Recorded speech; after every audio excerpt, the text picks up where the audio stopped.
if you're in business, you obviously know that all business is about solving pain points and problems, and the more challenging problems that you can solve faster and better than your competitors. If you're getting a lot of the same questions coming through in your emails, end the homepage with a strong, simple, compelling, clear, easy to understand call to action that someone can take if they're interested in.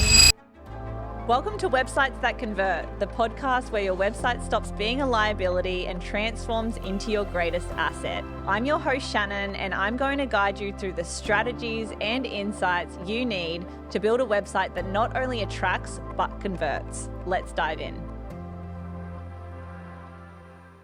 Have you ever wondered what makes a website homepage actually convert visitors into customers? So taking someone from just viewing your website and being curious about what you do to actually wanting to work with you.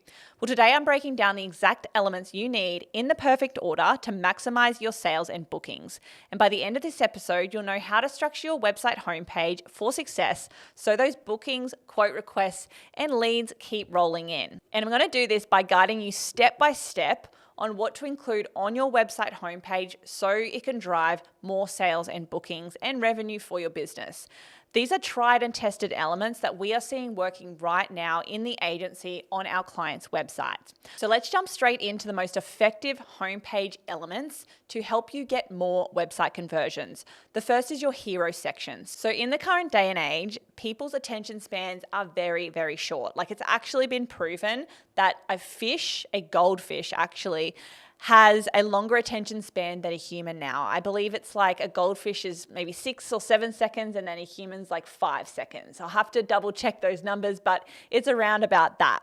Now, this is kind of sad, but there's nothing that we can actually do about that. But if you want to get results with your website or any of your marketing, you need to keep this in mind. So just like you have to work around the algorithm with your social media and keep that in mind, you need to work around human psychology and the way that people consume things now if you want to get the best results. So when someone comes to your website, 99% of the time they're going to land on your homepage unless you're driving traffic to a specific landing page for an offer or doing ads or something like that. When they go on the homepage, the first thing they're going to see is the hero section. So that's right at the top. Now, this needs to convince them that they're in the right place, that they're someone they want to invest a little bit more time in getting to know, and they need to understand what it is that you actually do and how it could maybe benefit them. And this makes the hero section by far one of the most important sections of your homepage and actually your whole website, because the more people that we can convince to invest a little bit more time to go deeper into your website, the more opportunities you're going to have to turn those people into clients. Now, what do you actually need in a hero section? Well, you need to clearly state your offer, why it matters, and how they can get it. So include a compelling headline, a strong sub-headline under that, and make sure that you have a call to action. There should also be imagery in the hero section. So think about something that is going to emotionally connect to your audience. So obviously this is going to range dramatically depending on what services that you offer or the type of business that you run. But just keep in mind that the image is very important, but it's not as important as the headline and the call to action. It should really just support that. Really good professional imagery is important across the whole website, but when it comes to the actual hero section, what you really want to dial in is having a very strong, compelling headline and then a supporting subheadline and a call to action. Making small changes like this to a website hero section can make a huge difference to conversions. For example, one business we worked with, we added a really powerful headline to their hero section and simply added a call to action button. And literally overnight, like immediately, they saw a boost in inquiries. So because everyone was coming to their homepage, all of the traffic was funneling into their homepage from all of their marketing sources, they were actually losing so many people that originally had just landed there and didn't even understand what it is that they do and didn't have that next action step either. So all we did was added a very powerful headline, added a call to action button, and that resulted in a boost in conversions, which can dramatically impact how with the results that you're getting in your business. So the main purpose of that hero section is really to draw people in. We want to get them to stay and engage and consume more of what's on the website. Or if they're already in that stage of wanting to take action, we want to make it easy for them to do that. And that's why we have that call to action there too. Now, under the hero section, once these people have been engaged and they're going a little bit deeper into the website, the next section is where we're going to present the pain points and problems that your audience has and kind of position what it is that you do to be the solution to that problem.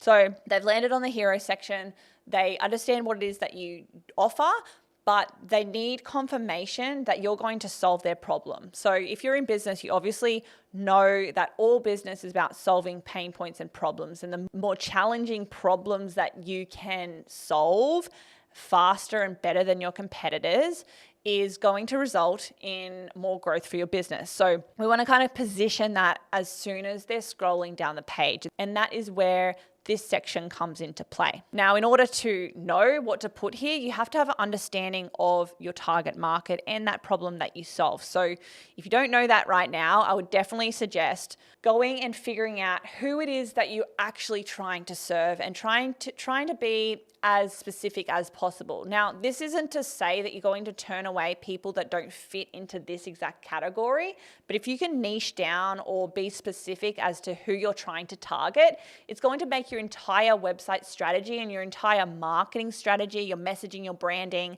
your offers, and everything that you do so much easier and effective. And you can literally directly speak to those perfect fit clients through your copy on your website and everything that's being structured throughout your business.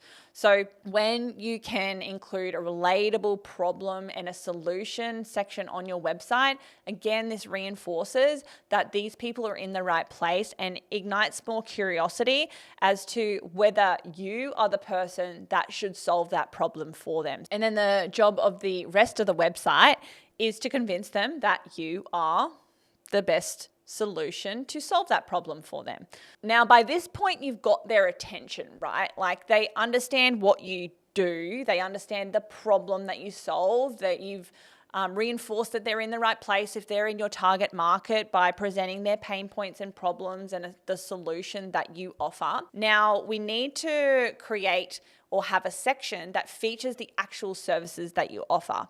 Now, some businesses we work with just have one service, one signature service, and that's it.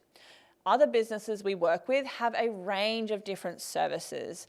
Now, if you have a range of services, it doesn't mean that you have to present every single one on the website, because this can become overwhelming for people. So if we're selecting services to add onto the website, and especially the homepage, I would not put more than 6. 1 to 6 is fine, but generally you want to stick to 3. But essentially, this section is just featuring the services that you offer. So what it is that you actually do, what do you sell? So if you do have too many on there, like, your visitor is going to get lost and your message is going to be diluted. But just select the 1 to 6 services that you feel like are the most important, the ones that you sell the most. Maybe they're the ones that usually will bring in the leads, and then you can, upsell to other offers and things like that. It depends on your business model. But the point is that on the homepage, you do need to present the featured services. So the things that you actually sell. And then in this section too, it essentially acts as a little bit of a directory for people. So if you are, coming to a digital marketing agency's website and you're specifically looking for website design as a service. Now, our services are structured a little bit differently because we have our website marketing system. That's our signature service. It's an all-in-one, done-for-you solution where we do your high-converting website and all of your marketing for you as well. But we also have some clients that just want a website. Now, if someone's looking for that specific thing, on our website homepage, they can scroll down to our featured services section. and they can click on the Learn More button and it'll take them to our dedicated website design landing page. So they can get all of the information about that specific service. Now, if you're a local service-based business, you may have something similar to that. Let's say you're a smoke alarm installation company and you offer installation, maintenance, and compliance certificates. So they may be your featured service categories. So we would display all of those on the homepage so we can direct people to the area that they need and that they're looking for, so they don't have to go searching for it. Now, showing this isn't enough. The next section is to present the benefits of working with you. So people need to know, like, why should they actually choose you? What's in it for them? Like, why shouldn't they just go to another competitor? So you want to highlight at least 3 benefits and what sets you apart in the market. So this can be very, very simple but super powerful in reinforcing why someone should choose to work with you over someone else. Now, if you've listened to any of my other episodes, you may be recognizing a trend here. So when someone comes to your website, they're going to have questions. They're going to be asking subconsciously, who are you? Who do you help? What do you do? What do you offer? Why should I trust you? And how should I get it? So as you're going through this structure here and I'm talking through the sections, you may be seeing that this structure aligns perfectly to that strategy too. So the hero section, who are you? The problem and pain point section, who do you help? The featured service section, what do you offer? The benefits, just reinforcing that of like what you offer as well.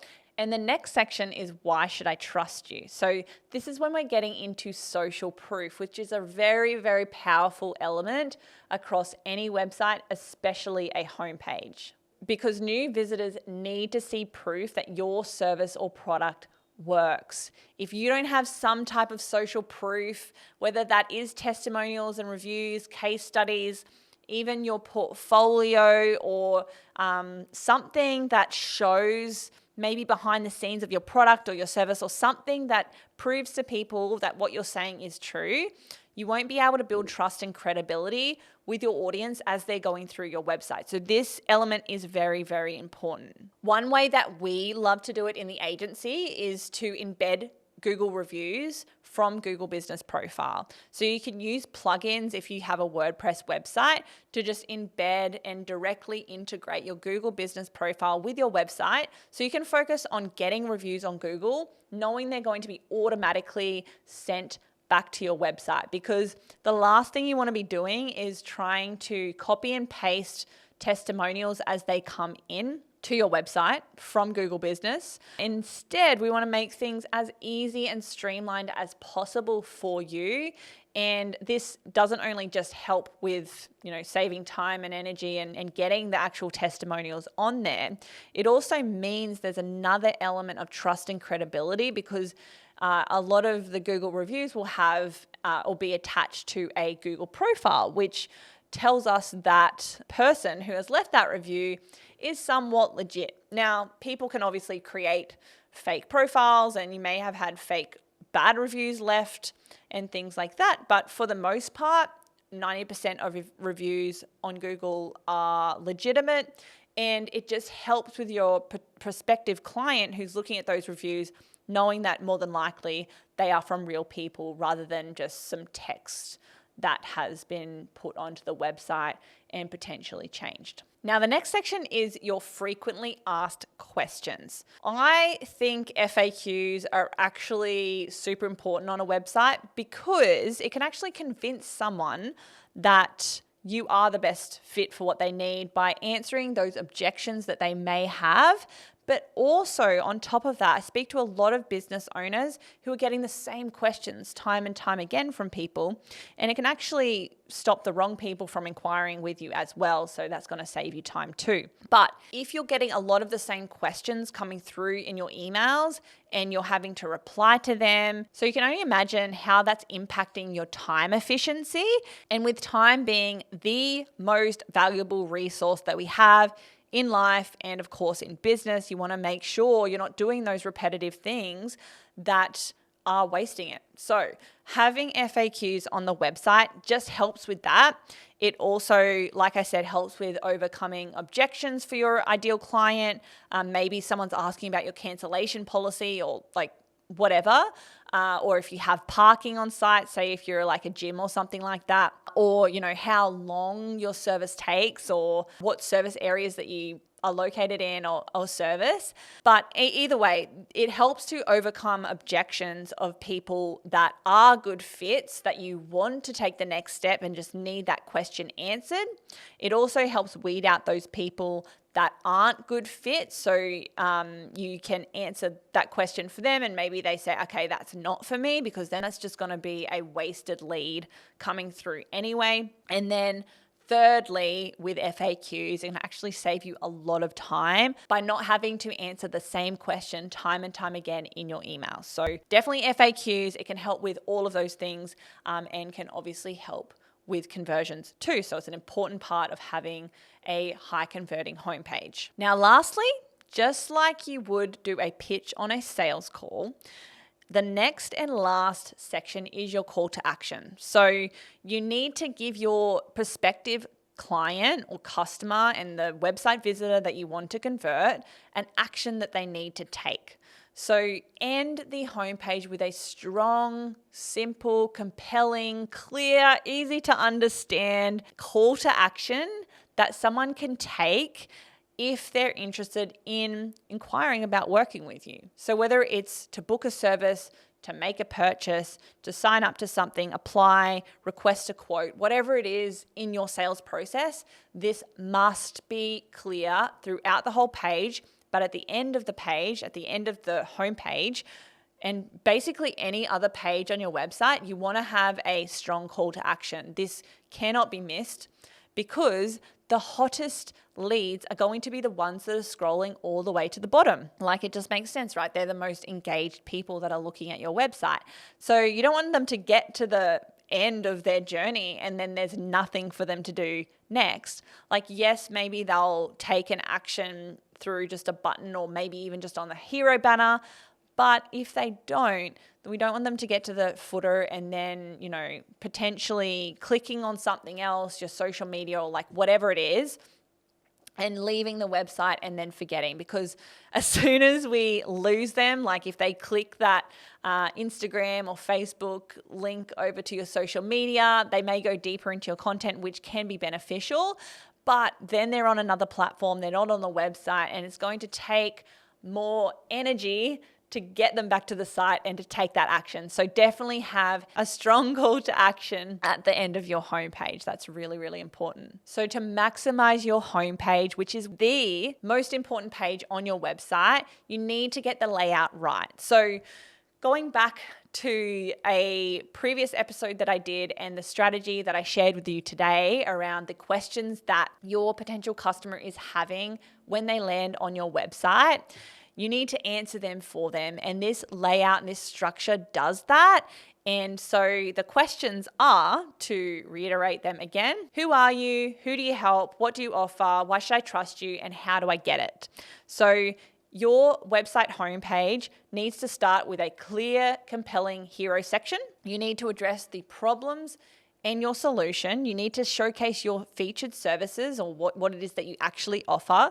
You need to highlight the benefits. You need to build trust with testimonials, and you need to answer common questions and objections with FAQs and give your prospective client a compelling call to action at the end, and make sure it's really, really clear what it is that you want them to do by being on your website. Every single one of these elements plays a very crucial role in guiding your visitor towards becoming a customer. Like, think of it like a journey. So going back to those questions, we want to answer those questions. It's going to get them to the next step. We want to make sure that we are building trust and credibility. We're getting them to know us, to like us, to trust us, and to get them to take action. So remember that your website homepage is where most, if not all, of your website visitors are going to land first. So make it count, make sure it's structured correctly, and add these strategies that I've spoken to you about today and just see how they work, especially the hero section.